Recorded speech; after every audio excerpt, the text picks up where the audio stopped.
For years, the shadow of conflict between Iran and Israel felt like a distant chess match played out in the headlines, a series of geopolitical moves and counter-moves that existed mostly in the realm of high-level strategy.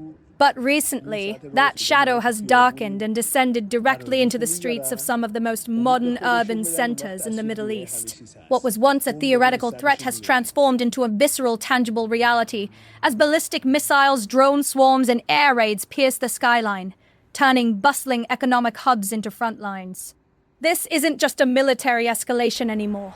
It is a fundamental shift in the security of civilian life, where the divide between the battlefield and the living room has effectively vanished.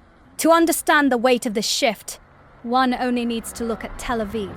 Often described as the heartbeat of Israel's economy and its window to the west, the city is a landscape of shimmering glass high-rises, cutting-edge tech corridors, and a coastline that usually defines Mediterranean leisure.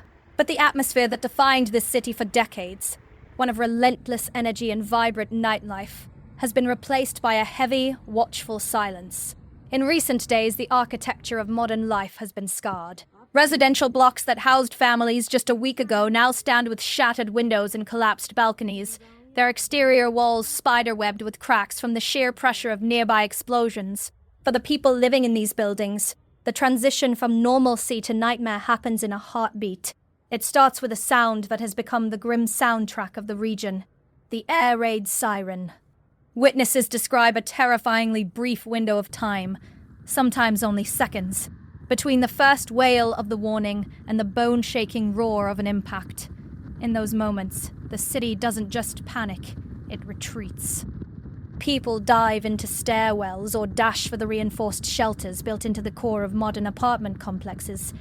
Outside, the physical cost of the exchange is strewn across the pavement. Pieces of concrete, jagged shards of glass, and the mangled remains of vehicles tell the story of a conflict that has moved from the border to the driveway. As the dust settles after a strike, the scenes are hauntingly consistent.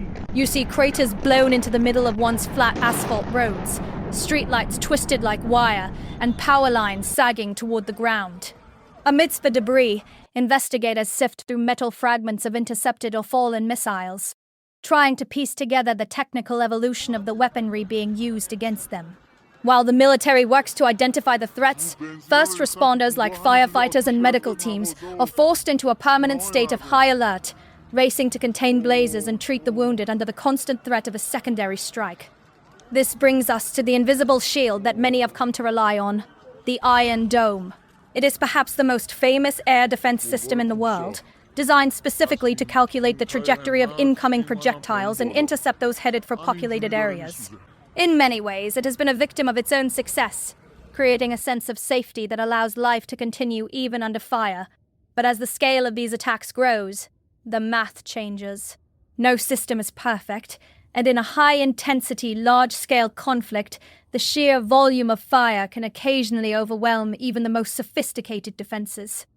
When a missile slips through, the consequences are immediate and devastating, serving as a reminder that technology, no matter how advanced, has its limits.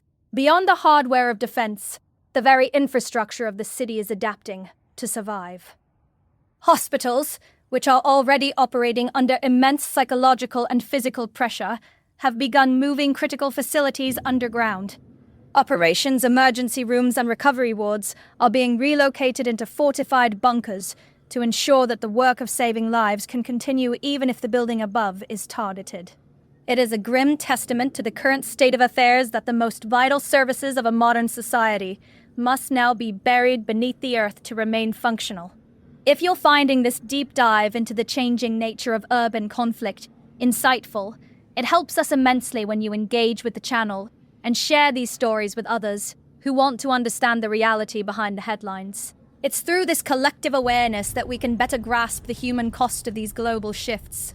Naturally, this environment of constant uncertainty has triggered a quiet exodus.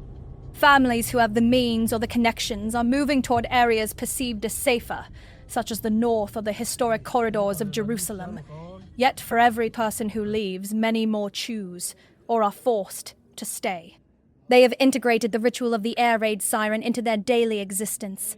They know exactly where their nearest safe room is, those thick-walled, steel-doored sanctuaries designed to withstand the overpressure of a blast. For these residents, the bunker is no longer a storage space or a secondary thought. It is the most important room in the house. As night falls, the transformation of the city becomes even more pronounced.